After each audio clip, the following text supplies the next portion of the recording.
been asked a load of questions again over the last few weeks, so printed them out. So we'll try and answer them the best we can. The first one.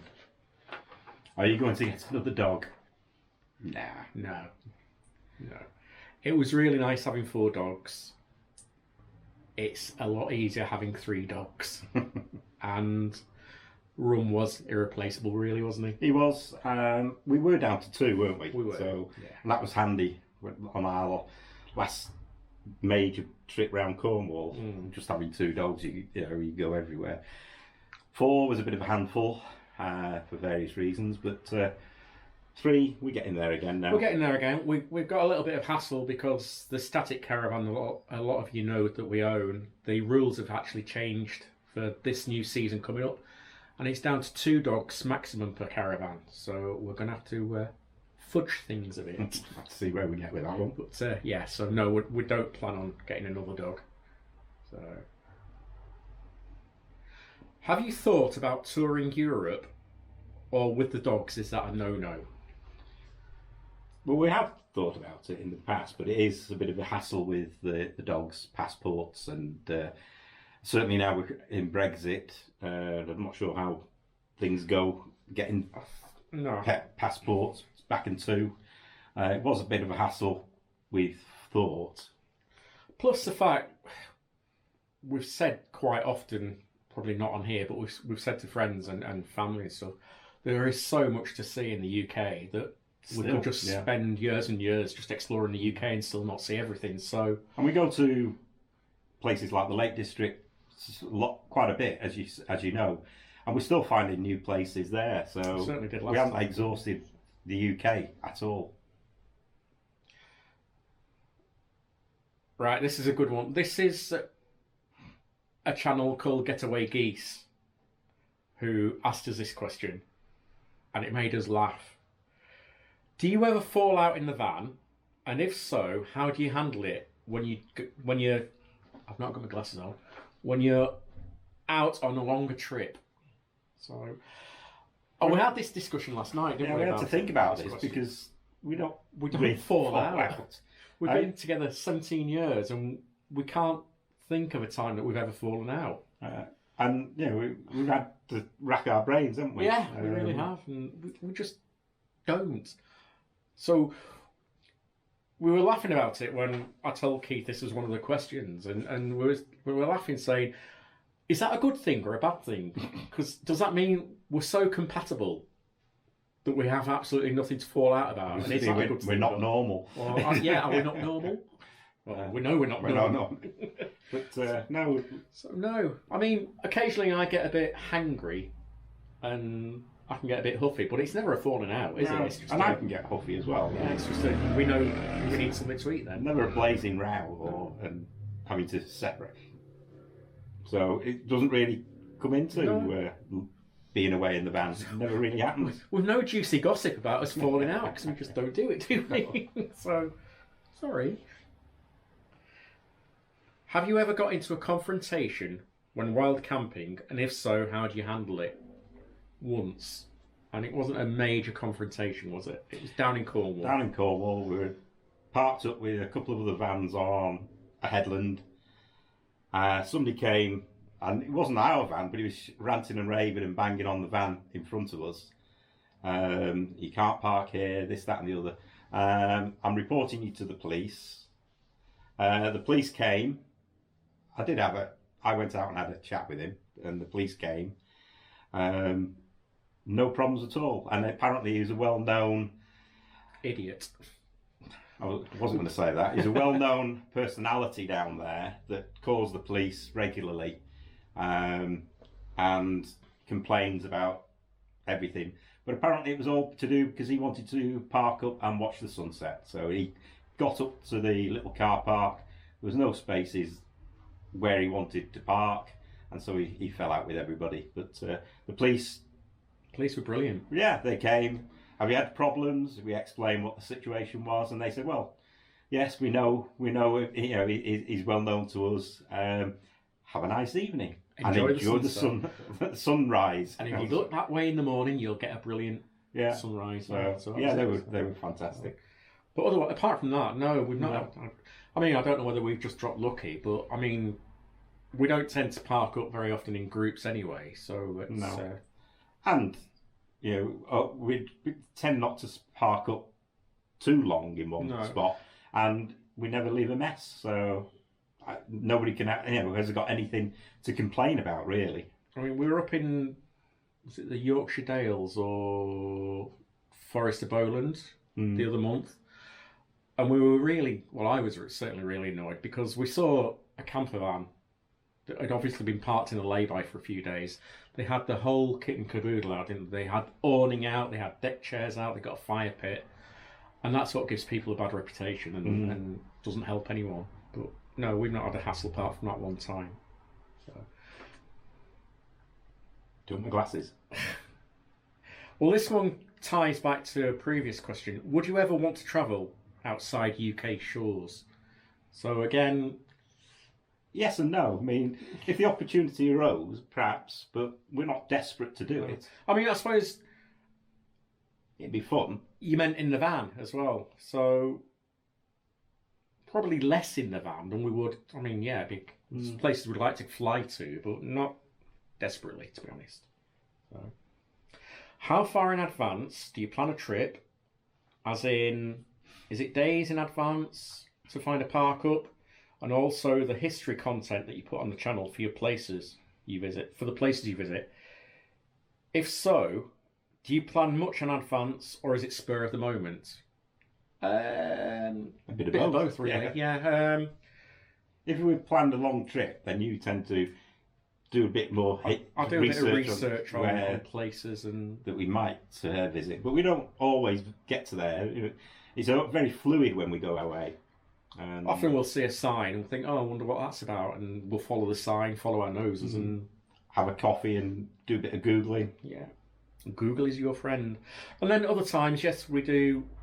Especially if we're going on a longer walk that we want to do, then there's a bit more planning in that, isn't there? Yes. Again, Lake District last time, a lot of it was things we wanted to do, and we had to change plans because of weather and stuff like that, because of flooding. Yeah. So it's fluid.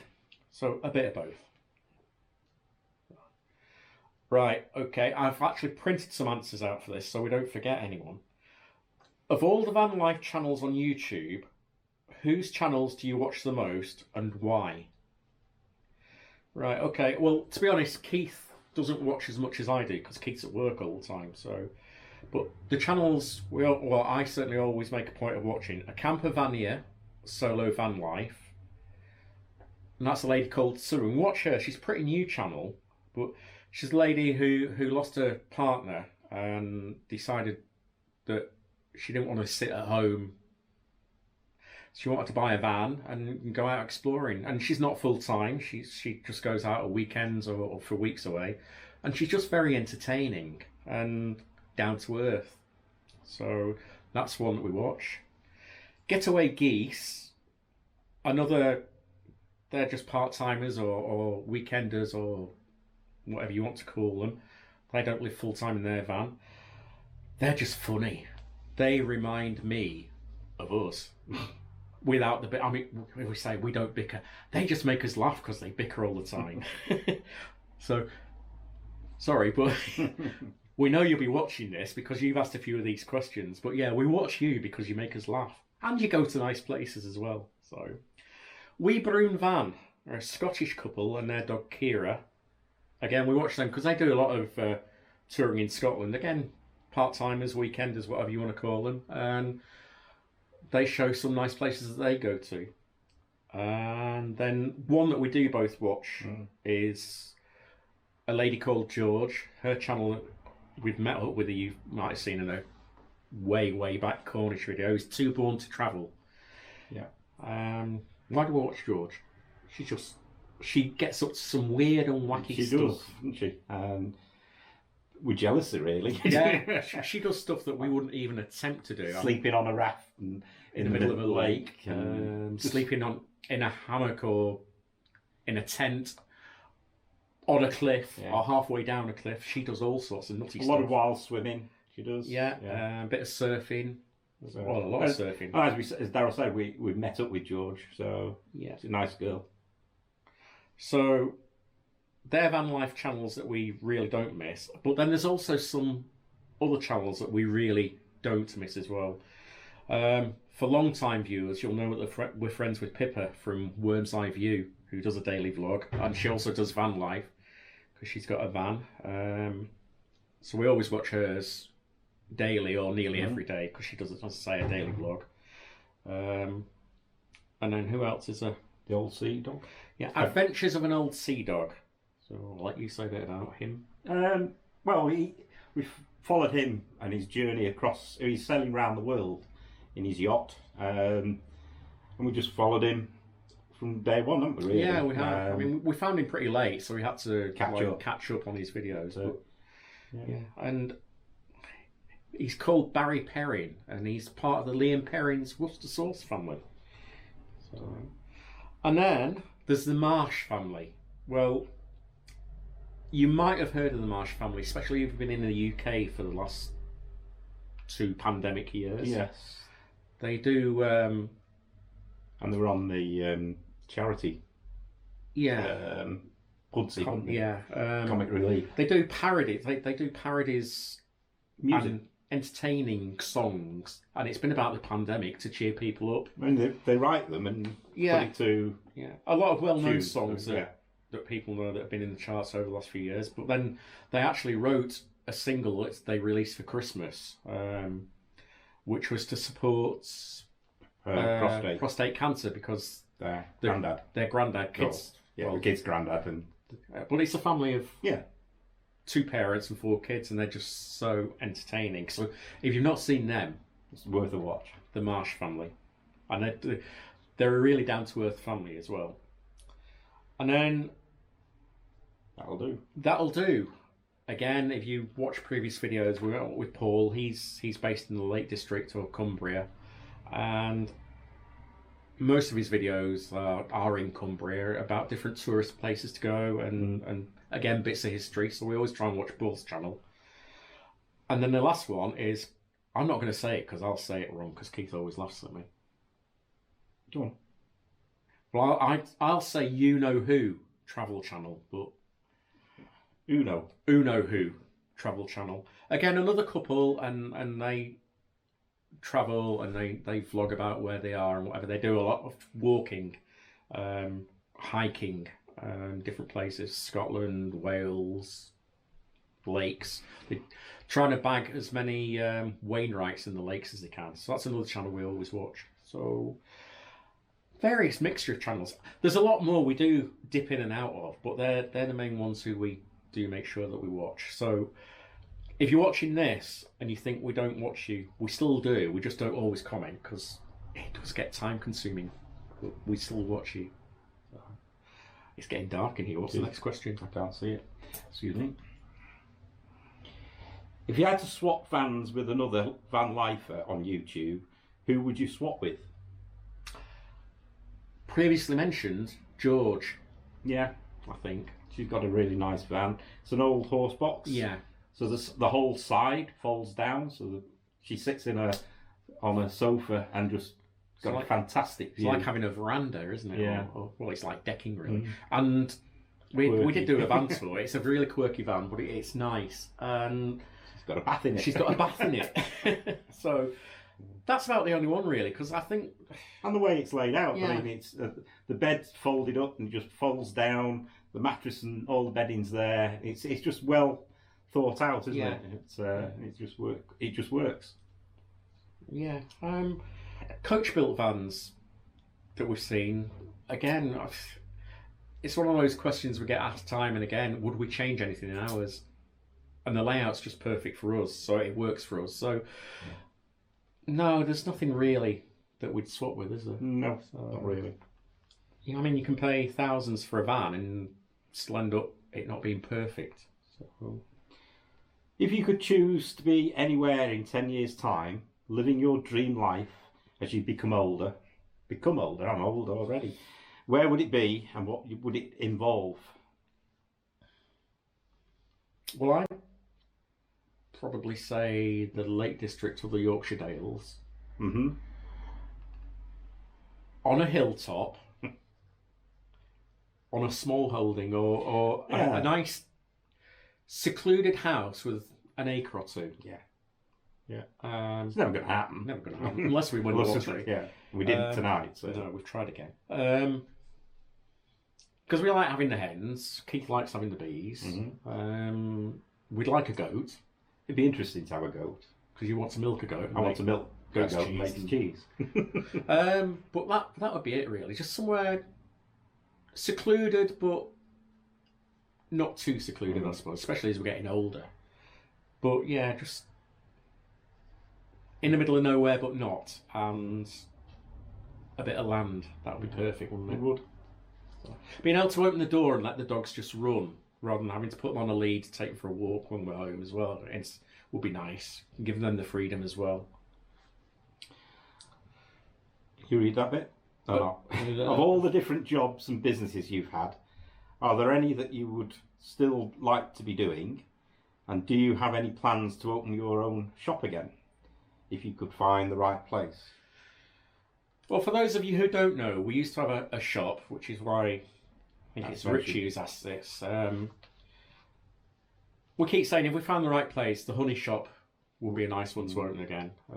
We had a little cabin in a garden centre selling local honey from all the beekeepers that I know or knew from the Nottingham Association. So it was all honeys. It wasn't a corporate image, it was individual labels, but it all from all the different areas of Nottingham and around. And that was very good. That was a nice one because it paid the rent on the house and gave us a bit of spending money as well. And it supported the beekeepers, as Keith said, and it built up quite nicely. Yes, we actually ended up selling more than just honey. We sold mead and honey products made from beeswax and all sorts. So that was quite nice. So that'd be one. The other one I was thinking about is we used to remap cars. We used to be a mobile business, and we were probably the only ones at the time. It's before every garage was doing it. We used to just pack the car and go to wherever we wanted, whether it was Scotland or either make a week of it or a weekend of it or a few days, whatever. We'd book a travel lodge if we needed to stay away, but that'd be one. If not everyone was doing it, that'd be one to do now that we've got a van, because that's one you could go away in and park up somewhere. So that'd be another one, wouldn't it? But every garage is doing it now, so it wouldn't work for us as a mobile business. So, but that would be the other one. I think. Where is your most favourite place to visit? We might row over this one. I don't think I've got a particular. Well, I like the lakes, and I've for many years, I've been up to the lakes. Starting from when I was a school child, right up the way through. So I like the Lake District. I like walking in the hills. I suppose pre the weight loss, I would have said Cornwall because it was easy for me to get around, I suppose, and we spent a lot of time just on a beach or in a coffee shop. But now I would say the Lake District or the Yorkshire Dales, because we walk a lot more than we ever have done. Yeah, haven't we? Really? Well, we're not the last few months, but we walk a hell of a lot more now. So I'm addicted to the lakes, and as I've said time and again, I always feel like I'm going home when I go to the lakes, even though I've never lived there. But the Dales comes a very close second. But that's up to now. Yeah, I mean, we need to explore Wales more. We need to explore Northumbria. Yeah, and there's a lot of areas of the country that we need to explore and not rely on sort of old faithfuls. To find somewhere new. But having said that, as you just said, the Lake District last time we were there, we went to places we'd never been before. Yeah, so that's true. So. Lots to see and lots to do and lots to discover yet in different places. Any advice for anyone thinking about starting a YouTube channel? Do it. Don't get disheartened when there's only a few subscribers for a long time, because all of a sudden it seems to explode, and I don't know why, but at some point your numbers are creeping up, and then all of a sudden it just seems to leap forward, doesn't it? The first 100 It's hard. subscribers seems really, really hard. And then that seems to go up to about 300, and then it seems to die off again. And then you get to 500, and very quickly you get to 1,000, and then it just seems to take off, doesn't it? Don't be disheartened. I'm probably the wrong one to say this because I don't do any of the editing. Don't be daunted by it. I don't know. What do you want to say about that? Nothing really.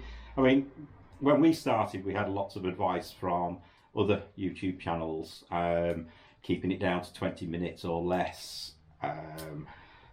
Look at your analytics and all this and that. We don't tend to do that. I mean, we started, as we said before, as a vlog of what we do, not particularly to make anything out of it, but just for a log, perhaps for the kids or grandkids, where if they wanted to see what we were about, when they get a bit older, whatever. But there's no sort of real intentions. So some of our earlier ones are quite long videos. We have tried to cut that down, but some of them still end up doing over half an hour or around half an hour, which, you know, we're always told, oh, it should be under 20 minutes, you should be doing this. And so we took some of the comments on board, cutting down the intros and and the music, but yeah. And don't spend a lot of money. See first how it goes and whether you enjoy doing it. I mean, we still don't pay for an editing package, do we? You still do it on Movie Maker. Movie Maker on. Well, it's Windows. Camera equipment. We started originally with a phone, and we've just built it up as the channel's built up. But you don't need to spend a lot of money. I mean, Pippa, Worm's Eye View, who we mentioned earlier, she still does her daily vlogs, and it's all on the phone, and she edits on the phone, so it can be done. So you don't need to spend money doing it, really. So, but give it a go, because you don't know what will happen. You might enjoy it, you might not enjoy it. So, but if you're thinking about it, just try, yeah. So, then to tell you what one of the worst things is thinking up a name that's not been used before. Yeah, that was one of the most difficult things, wasn't it? No, and Paul from That'll Do had the same problem, didn't he? Yeah. Oh, that'll do. Yeah, that'll do. So, the last one is where and what's next. Well, depending on when this video goes out, we're down south next weekend, which is second week of February 2022. Out to Cheltenham way. And then Lake District in March. Peak District again meeting up with Pippa in April. And then we don't know. Daryl's the social secretary. We've got weeks. Well, you've got weeks off booked at work, haven't you? But we don't know. Nothing set in concrete. Nothing. Again, it'll be a case of hearing about some. I mean, quite often we'll hear about something on the news and think, "Oh, that actually sounds like interesting." And then I'll tell you what we are doing. You might have actually seen the video before this video. I don't know. We're going to a rhubarb festival. So yeah, that's coming up. The rhubarb festival. That's something different. Yeah. So I've been looking at more country shows this year, which might be a possibility that we'll visit different parts of the country. I might end up with a goat, yeah. You might, in the back of a van. So, who knows? We don't know half the time, and he certainly doesn't. I don't. I'm in the dark. So that's it. So they're the questions you've asked. I mean, as we always say, we don't mind answering anything and everything, so within reason. But yeah, so, hope that's helped. The channels that we've mentioned, we'll put links to their channels down below in the description as well. So that's it. So I'm ready for a cup of tea, not coffee. No, we've had a lot of coffee today. We found a new coffee shop very close to home, and we went for a quick breakfast this morning, and that was 1:30 by the time we got out, and too many coffees afterwards. Even I'm coffee now. So anyway, that's it. Thanks for watching. We'll speak to you soon and see you soon. And thanks for subscribing. And if you don't subscribe, please think about it and give us a thumbs up because it all helps. And give us a thumbs down. We don't see them anymore, to be honest, because YouTube's decided not to show the thumbs down. Have they? Yeah, so we don't know. Yeah. So anything you want to know, like Daryl says, ask away. And we'll always do another video. Yeah. So thanks for watching. See you soon. Bye.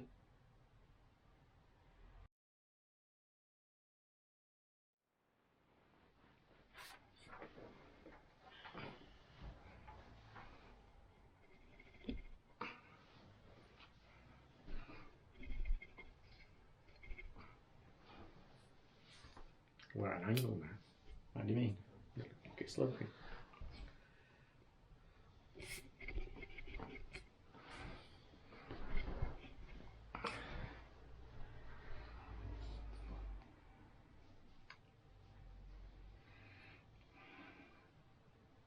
What? You start. I don't know.